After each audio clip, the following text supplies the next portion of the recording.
Grace, mercy, and peace are yours from God our Father and our Lord and Savior, Jesus Christ. Our text for consideration this Sunday is taken from Luke chapter 15, beginning with the first verse. Then all the tax collectors and sinners drew near to him to hear him. And the Pharisees and scribes murmured, saying, "This man receives sinners and eats with them." So he spoke this parable to them, saying, "What man of you, having 100 sheep, if he loses one of them, does not leave the 99 in the wilderness, and go after the one which is lost until he finds it? And when he has found it, he lays it on his shoulder, rejoicing. And when he comes home, he calls together his friends and neighbors, saying to them, 'Rejoice with me, for I have found my lost sheep.'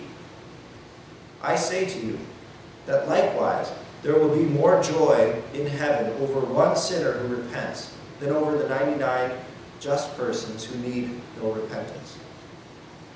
These are your words, Heavenly Father. Sanctify us by the truth. Your word is truth. I don't usually dumpster dive, but there have been a couple of occasions in my life, and one of them is when I was about 9 or 10, and my older brother and my cousin had learned how to play guitar. I had this cheap CB percussion drum set that barely had any of the basics. It had a bass drum, a couple of tenor drums, but it didn't have any of the cymbals. And so my cousin knew I was looking to add to my set. He also knew someone who was throwing away a 16-inch crash cymbal. So we reached into the dumpster, grabbed that thing out, took it to our next practice session. It had definitely seen better days. It was so beat up that it was practically inverted. So we rebent it the right way, threw it on a stand, and away we went. Now most people would have looked at that old beat up 16-inch crash cymbal and thought, that is complete garbage. That has zero value at all. But we had a plan for it, could see a future for it, so we rescued and restored it as best we could. In our text, the scribes and the Pharisees are looking at the tax collectors and sinners as if they are complete garbage, as if they have zero value whatsoever. And here Jesus is, eating with them, talking with them, welcoming them, and in some instances he's staying at their houses. So they're looking at this and saying, why is this just person eating and keeping the company of these sinners? Why is he among the sinners? Jesus came to rescue and restore his lost sheep. And that includes the tax collectors and the worst of sinners. Now, tax collectors are interesting in the New Testament because I don't think we look at them at the same way that they did back then. I mean, I know none of us really like paying our taxes, but we don't have our tax accountants. We don't view them as the lowest rung of society. At least I hope we don't. But in the New Testament, they did. At least the Pharisees were. And I think there's reason for this. They're placed right there beside the sinners and the tax collectors are mentioned right next to each other as if they're synonymous. And in the New Testament, there was a lot of, in that time period, there was a lot of opportunity for the tax collectors to be greedy and price gouge. We know that, just the way the system was set up. But also, it was who they were raising money for. We have to keep in mind the Roman government had recently come into power in the area.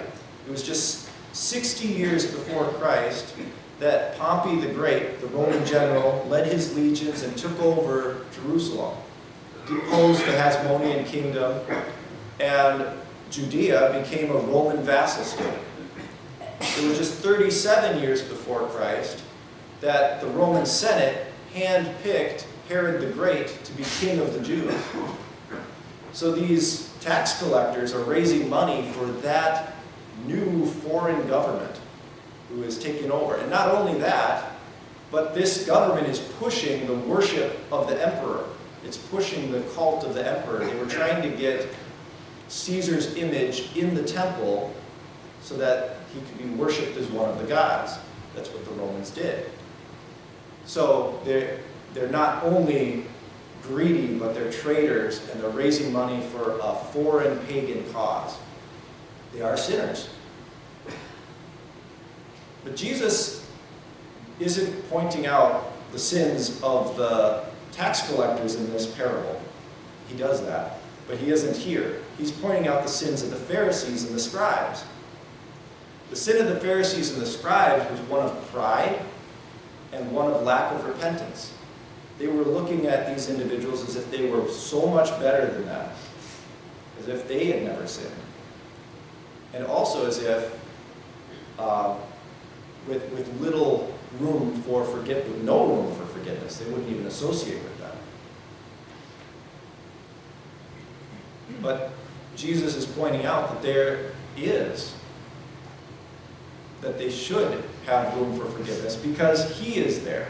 Jesus would go on to die for the sins of the tax collectors and sinners. He would go on to die for the sins of the scribes and the Pharisees and pay, objectively justify, the sins of all mankind. The worst sin is paid for by Christ's sacrifice. So there is value in every human being, not because it's innately valuable, but because it's been created by God, it's been redeemed by God, and He has forgiven all of their sins. So we should ask ourselves, who do we look down on? Who might we view as if they have zero or no value in our society? Is it the child in the womb who has zero value after a mistake has been made? Should we just throw that in the garbage? Is it, maybe it's a sinner who's wandered away from the faith and gotten caught in a terrible sin, like addiction, drug abuse, or alcohol abuse. Or maybe it's a sexual sin of adultery, or homosexuality, or transgenderism. These are terrible sins that people have wandered into. But do we view those individuals as if they are garbage, or do we see them how Christ sees them? Lost sheep who need a Savior. What these individuals need is to be brought the law of God. They need to recognize their sin, then they're standing before God. They need to be shown at like the mirror of the law that they are sinners. And they also need to be brought the gospel, that God has died, that Jesus has died for them and paid for their sins and welcomes them into his kingdom. They may very well be rejecting that free gift that is offered by Christ and in unbelief, and their sinful living is evidence to that fact. But forgiveness is still on the table. We don't believe that you're once damned, always damned. We believe that people can fall, and if they're brought to repentance, there's always an opportunity for forgiveness.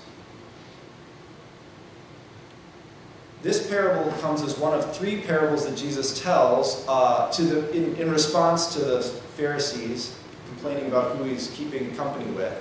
He tells the parable of the lost sheep, the parable of the lost coin, and the parable of the prodigal son. One thing all three of these parables mention is repentance. As it says in our text, there will be more joy in heaven over one sinner who repents. Jesus doesn't just eat with the tax collectors and sinners and keep company with them and give them a stamp of approval and say, you guys are good to go. He actually deals with their sin. He calls them to repentance. He says, go and sin no more. He says, come and follow me. He doesn't just leave them as they are, but he deals with their problems. And likewise, if any of you are struggling with certain sins, he doesn't just accept you as you are. He has come into this world, the second person of the Trinity, God himself incarnate, has come into this world to help you, to rescue you, and to restore you. We have wandered away like lost sheep and gotten caught in the thorns and thicket of our own sin. And he doesn't just leave us there. He rolls up his sleeves, takes those thorns off of us one by one, and places them on his own head. He has dealt and paid for the consequences of all of your sin. That's how much Christ loves you and loves all of us. The shepherd is willing to lay down his life for his sheep. And he picks it back up again. So we know that just as he is raised from the dead, we too will be raised and perfected and restored to that way better than I could unbend a crash cymbal, but back to our perfect state in heaven. That's what we have to look forward to.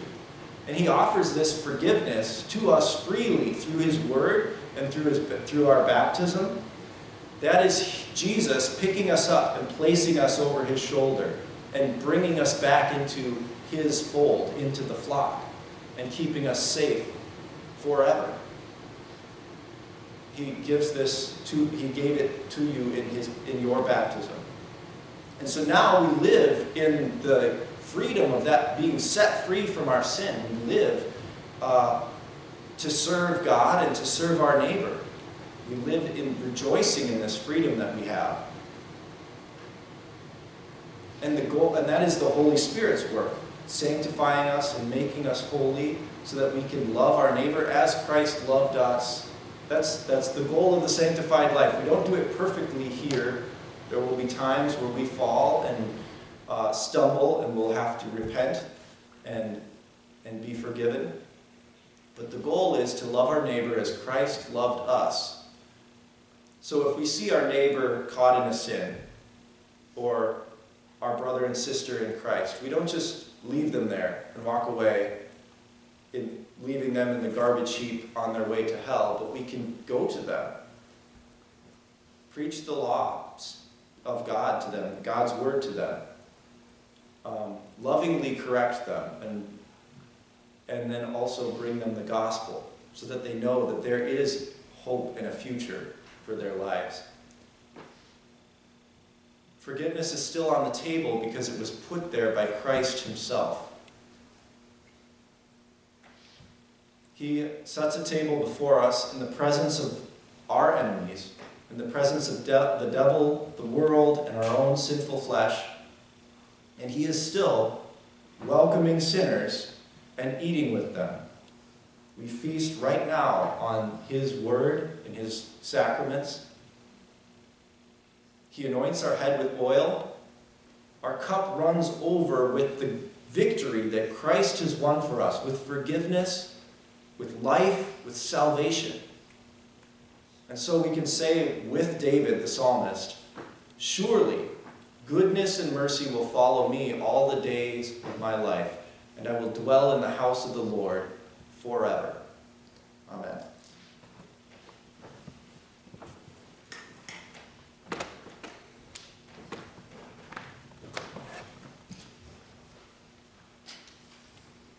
We will continue with the offering.